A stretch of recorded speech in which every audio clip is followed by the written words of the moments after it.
మిగతా మహిళా ఉద్యోగస్తులందరికీ కూడా ప్రతి నెల జీతాలు టంచన్గా అందేటువంటి కార్యక్రమాన్ని చేపట్టబోతా ఉన్నాం. ఇప్పటికే మొదలుపెట్టాం.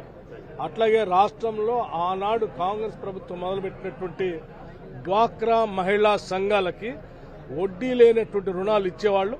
గత 8 సంవత్సరాలుగా ఆ వడ్డీ లేనటువంటి రుణాలు మహిళలకి పూర్తిగా బంద్ చేశారు. మళ్లీ తిరిగి ఇందిరమ్మ రాజ్యం వచ్చింది కాబట్టి ఇందిరా క్రాంతి పథంలో సెల్ఫ్ హెల్ప్ గ్రూప్స్ మెంబర్స్గా ఉన్నటువంటి డ్వాక్రా సంఘాల మహిళలందరికీ వడ్డీ లేని రుణాలు ఇచ్చేటువంటి కార్యక్రమాన్ని తిరిగి ప్రారంభిస్తున్నామని చెప్పడం కూడా స్పష్టంగా జరిగింది. రాష్ట్ర ముఖ్యమంత్రి రేవంత్ రెడ్డి గారు మిగతా మంత్రులందరూ కలిసి కూర్చొని మనం ఈ రాష్ట్రంలో ఉన్నటువంటి మహిళలందరూ మనం మహాలక్ష్మిలాగా చూసే కార్యక్రమాలను ఇప్పటికే కొన్ని గ్యారంటీలు ప్రకటించాం.